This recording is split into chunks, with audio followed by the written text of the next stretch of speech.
Another week, another GPU release it seems. This time around, we're checking out the new Radeon RX 460, the GPU for gamers that aren't willing to sacrifice everything else in their life for the sake of high-resolution, ultra-quality gameplay. Based on Polaris 11, the RX 460 will likely be the most affordable gaming GPU AMD will release in 2016. Unfortunately, due to timing, I don't actually know the MSRP for the RX 460, as AMD are yet to release that information. As I'm putting this review together, there are 3 days to go before the official release, and unfortunately, I can't wait until the last minute to finalise everything.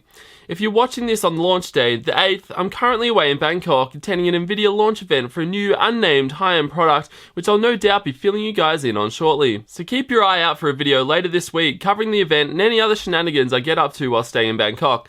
Although I don't know the official MSRP, I can take an educated guess based on my findings, and I'll do so in the final stages of this review. Once again, I'll be using my new sub-$200 graphics card testing rig. Powered by a modestly clocked Skylake Core i3 6100T processor, this system does a good job of representing the kind of rigs gamers purchasing the affordable graphics cards will likely be running. The system is built into the fractal design defined Nano S and features a Gigabyte Z170N Wi-Fi motherboard. The only unrealistic hardware used is a 16GB DDR4 memory kit, a 2TB SSD, and an 850W power supply.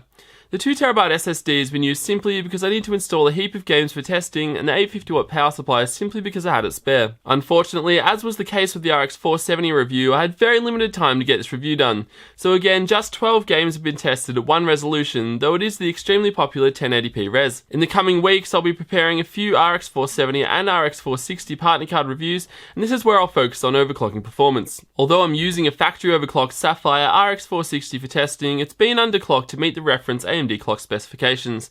This has been done to keep the results fair, as all other cards tested have also been done at the reference AMD and Nvidia specifications. Okay, so that gets the important stuff out of the way. Let's get to the results, shall we? We'll kick off things again with Superman's somehow worthy foe. Here the 460 produced 47 frames per second with a minimum of 33. This was right around the performance of the Gen 1 R7 370 and 45% slower than the RX 470. This is honestly a slightly bigger gap than I'd expected between these two cards. For 750 Ti users, however, it's a big step up, and you stand to gain 34% performance in this game. Next up is Star Wars Battlefront, and here the 460 rendered 53 FPS on the high quality setting at 1080p. This time it was a little closer to the recently released 470, coming in at 40% slower. It was also 40% faster than the 750 Ti. Black Ops 3 was very playable on the high quality setting with anti-aliasing disabled. The 460 was good for 54 FPS and a 47 FPS minimum, 13% faster than the R7 370, which made 48 FPS. Performance was virtually on par with the GTX 950, as the 460 was 2% faster. Next I tested Doom and Vulkan with the ultra quality preset and AA disabled. The 460 made a healthy 81 FPS here and was a considerable 62% faster than the 750 Ti. Vulkan also allowed the 460 to shoot ahead of the 950 by 13%, but it was 46% behind the 470. I dialed Mirror's Edge Catalyst down to medium for these cards, and here the 460 managed 50 FPS. This was 28% faster than the 750 Ti, which was one of the closer margins seen between these cards. The 460 was also within 32% of the 470 and 36% of the 480. The hardware-friendly AAA title Overwatch was next, and at 1080p on Ultra, you can expect around 73 FPS from the 460. This seems really good, but it was only 3% faster than the 370 and was 5% slower than 750 Ti. This is the only game where the 750 Ti had a slight edge. Far Cry Primal is a demanding game, and here we found that on the high-quality setting, the 460 could produce 42 FPS. This is 24% more than the 750 Ti, 9% less than the GTX 950,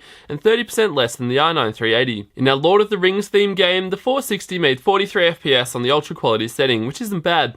This was 50% less than the RX 480 and 10% less than the GTX 950. Performance was pretty much on par with the 370 though, with the 460 managing just a single extra frame. Interestingly though, the 460 had a much higher minimum frame rate. The Division is another demanding game, and here the 460 could make 39 FPS on average. This is just about on par with the GTX 950 and 8% faster than the 370. 750 Ti users can expect a 39% performance boost in this game at 1080p. I tested Rise of the Tomb Raider in its DirectX 12 mode with a very high quality setting, and the 460 produced 49 frames per second. This was slightly higher than the 370 and 29% faster than the 750 Ti. Total War Warhammer was also run through its DirectX 12 test, and the 460's performance was pretty decent. It beat the 370 by a solid 15% and the 950 by 31%. It was also a little closer to the 470 and 480 than it typically has been, this time within 37 and 39% respectively. The last game I looked at was The Witcher 3 Wild Hunt. Here the 460 was on par with the 950 with a 40 FPS average. It was also 38% faster than the 750 Ti and 8% faster than the 370. I recorded the total system power consumption after 20 minutes of gameplay. On average, the RX 460 configuration consumed 139 watts, which is good and certainly a step forward for AMD. However, it's not wildly impressive when you compare it to the previous generation's GTX 950, which was basically on par performance-wise overall, but only used 9 more watts. It's obviously important to note that the card tested is not in fact a reference card, but Sapphire's Nitro Edition when it comes to power consumption and temperatures. The cooler looks pretty big on this thing, but interestingly it still ran at 75 degrees. The card was virtually dead silent though, so obviously this could be improved with a more aggressive fan curve. Well, there you have it. This lower end card was never going to be a world beater, so our overall opinion is very much going to be price dependent. Unfortunately at this point I don't have the pricing information as mentioned.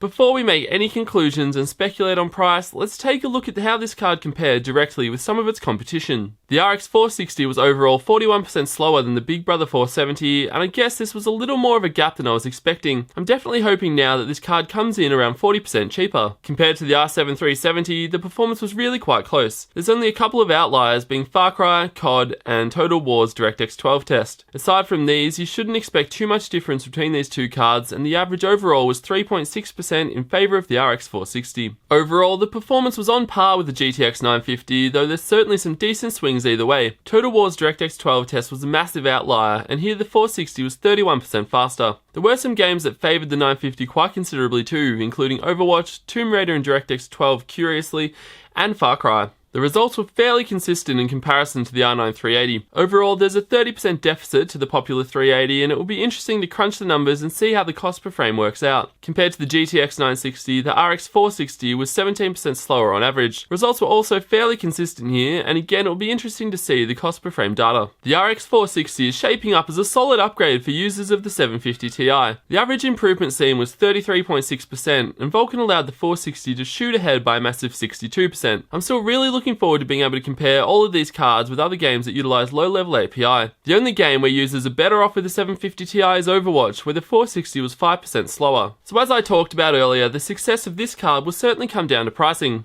Given what we've seen here, I expect the RX 460 to cost around $110. At that price, it comes at a similar cost per frame as the RX 470.